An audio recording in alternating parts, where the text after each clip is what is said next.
Hi students, कैसे हैं आप लोग। उम्मीद करते हैं अच्छे होंगे, स्वस्थ होंगे, सुरक्षित होंगे, अपने घरों में होंगे।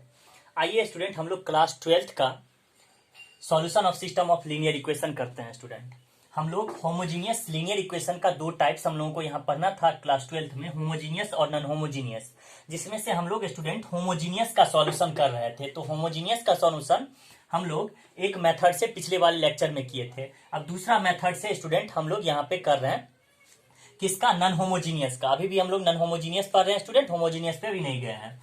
नॉन होमोजीनियस लीनियर इक्वेशन का सॉल्यूशन, अभी टू वेरिएबल वाले लीनियर इक्वेशन का सॉल्यूशन हम लोग करेंगे क्रैमर्स रूल से। किस रूल से स्टूडेंट? क्रैमर्स रूल से। क्रैमर्स रूल से हम लोग दो लीनियर इक्वेशन वाले, दो वेरिएबल वाले लीनियर इक्वेशन का सॉल्यूशन करेंगे स्टूडेंट। देखिए ये बहुत सिंपल है स्टूडेंट। कैसे? सबसे पहले तो आपको डी लिखना है यहाँ, ठीक है स्टूडेंट। डी से हम कोफिशिएंट मैट्रिक्स तैयार करेंगे। इसमें क्या आ गया, a1 b1 a2 b2। इससे जो होगा उसको डिटर्मिनेंट्स डिफाइन कर देंगे, a1 b1 a2 b2। देखिएगा स्टूडेंट, जितना कोफिशिएंट है x और y का, उससे एक हमने स्क्वायर मैट्रिक्स तैयार हो गया। इसका डिटर्मिनेंट डिफाइन करना, इसलिए हमने डिटर्मिनेंट का साइन दे दिया स्टूडेंट। ठीक है, बात समझ में आ गई आप लोगों को? क्या है, कोफिशिएंट का जितना कोफिशिएंट होगा उसको लिख लेना है इसके अंदर। ठीक है स्टूडेंट, डी के a1 b1 a2 b2 ये था, इसको हमने लिख लिया। ठीक है स्टूडेंट, तो डी हम कैसे लिखेंगे ये आपको समझ में आ गया। डिटर्मिनेंट के साइन के लिए में के अंदर इसलिए लिखे ताकि इसका डिटर्मिनेंट निकालना है। ठीक है स्टूडेंट, अब देखिए स्टूडेंट, इसमें वेरिएबल कितना है, दो एक्स और वाई।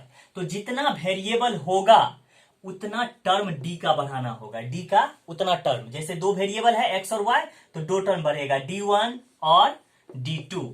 ठीक है स्टूडेंट, चलिए अब इसमें से d1 को कैसे फिल करेंगे स्टूडेंट। देखिए बहुत सिंपल है। d1 को फिल करने के लिए सबसे पहले आप d को फिल करिए। तो d को तो सिंपली आप फिल कर देंगे a1 b1 a2 b2, यानी जितना कोफिशिएंट है x और y z का उसको लिख देंगे स्टूडेंट। ठीक है, तो अभी तो दो ही है x y, तो x y का coefficient a1 b1 a2 b2, तो हमने a1 b1 a2 b2 लिख लिया। अब देखिए स्टूडेंट, d1 को कैसे फिल करेंगे, तो कॉल्यूम यानी d1 पहले कॉल्यूम को ढक लेना है। फिर बचा क्या स्टूडेंट, b1 b2, कॉल्यूम को ढकना है। फिर देखिए इस जगह पे क्या फिल करेंगे स्टूडेंट, इस जगह पे ये कर देंगे c1 c2। ठीक है स्टूडेंट, ये ध्यान रखिएगा। अब यहां से देखिएगा d2 के जगह पे, d2 में हम लोग क्या फिल करेंगे, तो दूसरे कॉल्यूम को ढक देंगे। क्या आ गया, a1 a2।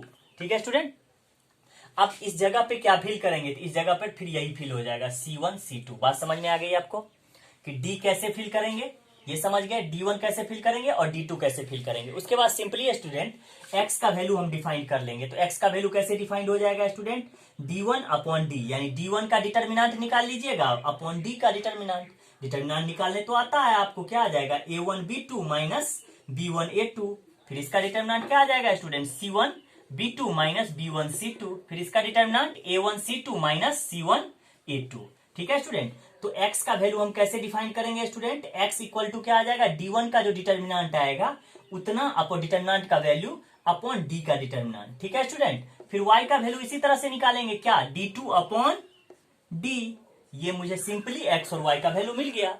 ऐसे हम लोग सॉल्यूशन करेंगे किसका स्टूडेंट, टू वेरिएबल वाले लीनियर इक्वेशन का क्रैमर्स रूल से। ठीक है स्टूडेंट, अब हमने वहां पे पढ़ा था स्टूडेंट कि किसका एक सॉल्यूशन होगा यानी यूनिक सॉल्यूशन होगा, किसका इन्फिनाइटली मेनी सॉल्यूशन होगा, किसका कोई सॉल्यूशन नहीं होगा। आते हैं उस केस पे स्टूडेंट।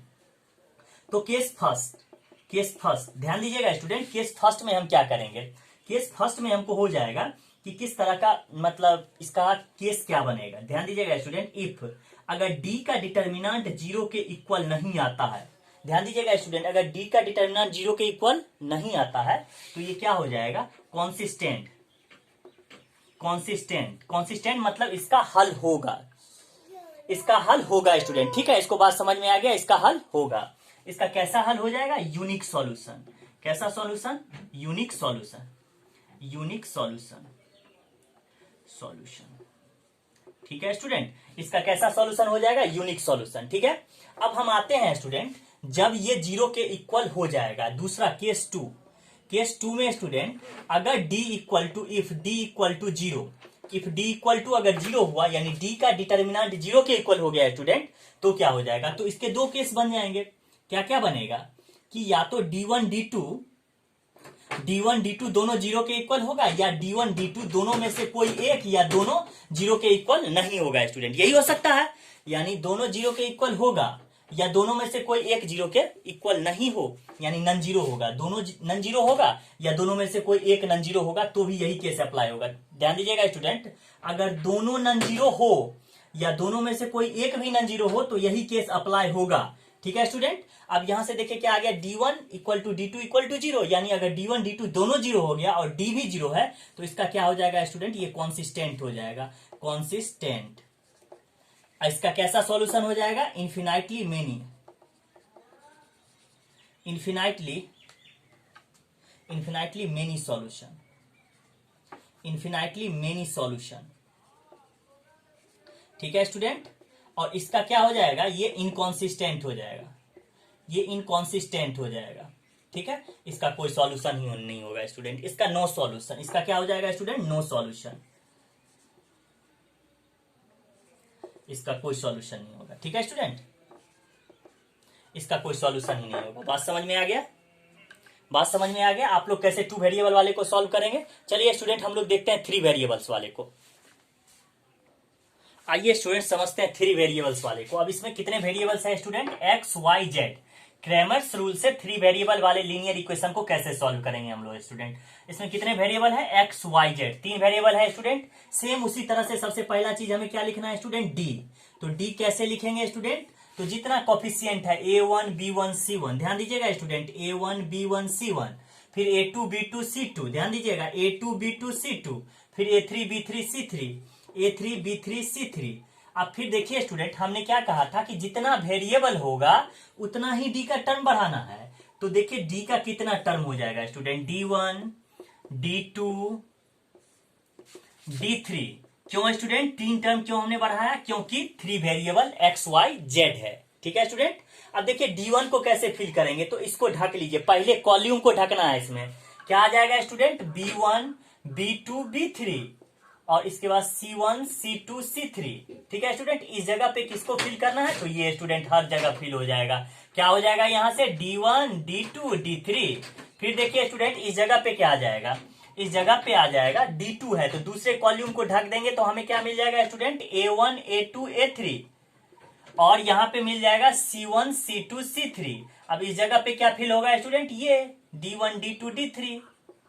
चलिए स्टूडेंट, अब आते हैं फिर D3 पर। D3 पर क्या होगा कि तीसरे कॉल्यूम को स्टूडेंट ढक देंगे, तीसरे कॉल्यूम को ढकेंगे तो देखिए हमें क्या मिल गया, A1 B1 A2 B2 A3 B3। ठीक है स्टूडेंट, ये मिल गया हमें। अब इस जगह पे क्या फिल करेंगे, तो इस जगह पे ये D1 D2 D3। ठीक है स्टूडेंट, समझ में आ गया, कोई दिक्कत इसमें आप लोगों को। चलिए अगर दिक्कत हो तो कमेंट करिए। x इक्वल टू, अब कैसे x का वैल्यू डिफाइन करेंगे स्टूडेंट, तो फिर यही D1 का डिटर्मिनेंट निकाल लेंगे अपॉन D। फिर y का वैल्यू कैसे डिफाइन करेंगे स्टूडेंट, D2 का डिटर्मिनेंट निकाल लेंगे अपॉन D। फिर यहां से z का कैसे डिफाइन करेंगे स्टूडेंट, तो z का डिफाइन करने के लिए D3 अपॉन D, सब में d का डिटर्मिनेंट, सब में ये dd जो लिखे हैं इसका डिटर्मिनेंट निकालना है स्टूडेंट। ठीक है ना, d का D1 का D2 का D3 का। ठीक है, तो ये x का सॉल्यूशन आ गया, y का और z का, x y z तीनों का वैल्यू आ गया स्टूडेंट। ठीक है, अब इसमें केस समझते हैं स्टूडेंट कि किसका एक हल होगा और किसका एक से अधिक हल होगा। आइए स्टूडेंट आप समझते हैं एक्स वाई जेड का कैसे डिफाइन करेंगे, ये आप समझ गए। अब केस समझते हैं कि किसका यूनिक सॉल्यूशन होगा, किसका मोर देन या इन्फिनिटी मेनी सॉल्यूशन होगा, किसका कोई सॉल्यूशन नहीं होगा। आइए student, case first, if D का डिटर्मिनेंट 0 के इक्वल नहीं आया तो ये क्या हो जाएगा स्टूडेंट, कॉन्सिस्टेंट, कॉन्सिस्टेंट। और इसका कैसा सॉल्यूशन होगा student, unique solution, unique solution. ठीक है स्टूडेंट, और अगर केस टू में आते हैं स्टूडेंट, अगर if determinant D equal to 0 आ गया स्टूडेंट तो इसके कितने केस बन जाएंगे स्टूडेंट, 2 केसेस। कौन कौन सा केस, ध्यान दीजिएगा स्टूडेंट, एक तो D1 equal to D2 equal to 0, D3 equal to 0 और दूसरा क्या हो जाएगा कि ये 0 के इक्वल नहीं होगा। ध्यान दीजिए स्टूडेंट, पीछे वाले 2 वेरिएबल में भी हमने ये बताया था कि 0 के इक्वल नहीं हो, इसमें से कोई एक भी नहीं इक्वल होगा तो भी यही कंडीशन अप्लाई होगा, या टोटल 0 के इक्वल नहीं होगा तो भी यही कंडीशन अप्लाई होगा। ठीक है स्टूडेंट, आते हैं, तो ये अगर 0 के इक्वल हो गया और डी भी 0 के इक्वल है तो ये कॉन्सिस्टेंट हो भी सकता है, यानी इसका सॉल्यूशन हो भी सकता है और नहीं भी हो सकता है। ठीक है स्टूडेंट, ये कॉन्सिस्टेंट, कॉन्सिस्टेंट और इनकॉन्सिस्टेंट, कॉन्सिस्टेंट भी हो जाएगा स्टूडेंट या इनकॉन्सिस्टेंट भी हो सकता है। वो समझेंगे कैसे, किस केस में कॉन्सिस्टेंट और किस केस में इनकॉन्सिस्टेंट होगा। तो ये इस केस में कॉन्सिस्टेंट भी हो सकता है और इनकॉन्सिस्टेंट भी हो सकता है, और इस केस में स्टूडेंट इनकॉन्सिस्टेंट ही होगा, इनकॉन्सिस्टेंट ही होगा, यानी इसमें इसका कोई हल होगा ही नहीं। इस केस में हल होगा या हल नहीं भी हो सकता है। तो अगर हल हुआ स्टूडेंट तो इसका कितना हल हो जाएगा, अगर हल हुआ if consistent then it has infinitely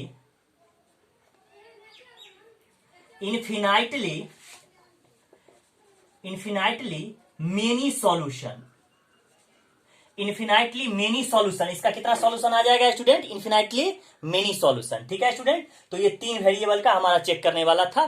3 variable के क्वेश्चन को कैसे हम लोग सॉल्व करेंगे, क्रैमर्स रूल से। 2 वेरिएबल वाले को कैसे सॉल्व करेंगे, क्रैमर्स रूल से। इसी तरह से वेरिएबल बढ़ते जाएगा, आप इसी प्रोसेस को अप्लाई करते जाएंगे। ठीक है स्टूडेंट, तो चलिए एक क्वेश्चन करके हम लोग देखते हैं स्टूडेंट। आइए स्टूडेंट, अब इस क्वेश्चन को हम लोग सॉल्व करते हैं किस रूल से, क्रैमर्स रूल से। किस रूल से स्टूडेंट, क्रैमर्स रूल से। ठीक है, इस क्वेश्चन में एक्स और वाई का वैल्यू डिफाइन करना है। चलिए, तो सबसे पहला चीज क्या करेंगे स्टूडेंट, हमको डी डिफाइन करना। डी क्या हो जाएगा, कोफिशिएंट 2 - 1 3 5। ठीक है स्टूडेंट, और फिर इसके बाद D1 डिफाइन करेंगे स्टूडेंट। 2 वेरिएबल है और D2।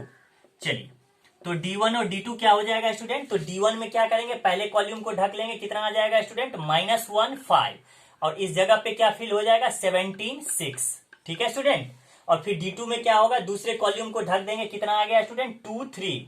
अब यहां से हमें क्या मिल गया, 17 6। ठीक है ना स्टूडेंट, अब देखिए इसका डिटरमिनेंट डिफाइन करेंगे, 2 क्रॉस 5 -1 क्रॉस 3। अब देखिए यहां से क्या आ गया, 10 + 3 यानी 13। ठीक है स्टूडेंट, तो डी का डिटरमिनेंट क्या हो गया, 0 के इक्वल आया, नहीं आया, तो क्या लिखेंगे, it is inconsistent, it has unique solution, it has unique solution. ठीक है student, it is inconsistent, it is consistent, sorry consistent, it is consistent, it has unique solution. इसका कैसा सॉल्यूशन हो जाएगा स्टूडेंट, याद है आप लोग, यूनिक सॉल्यूशन आ जाएगा। फिर किसका डिटरमिनेंट निकालेंगे स्टूडेंट, डी का, D1 का क्या आ जाएगा, 17 क्रॉस 5 -1 क्रॉस 6। अब देखिए स्टूडेंट कितना आ जाएगा, ये 85 + 6 यानी कितना आ जाएगा, 91 स्टूडेंट। फिर यहां से D2 डिफाइन करेंगे स्टूडेंट, क्या आ जाएगा यहां से, 2 क्रॉस 6 -17 क्रॉस 3, कितना आ जाएगा स्टूडेंट, 12 - 51 यानी -39।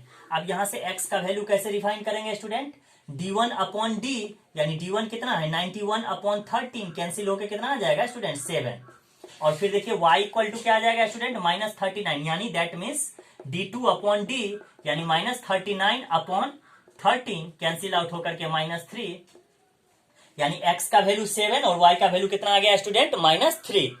यही क्वेश्चन हम लोग उस मेथड से भी किए थे, तो उसमें भी x का वैल्यू 7 और y का कितना आया था, -3। अब आप लोग क्वेश्चन को सॉल्व करिए, जो दिक्कत आए वो कमेंट करिए, उसका वीडियो बना करके आप लोगों को डाल दिया जाएगा। घर पे रहिए, सुरक्षित रहिए और सोशल डिस्टेंस बना के रहिए स्टूडेंट। आज की वीडियो के लिए बस इतना ही। Thank you student.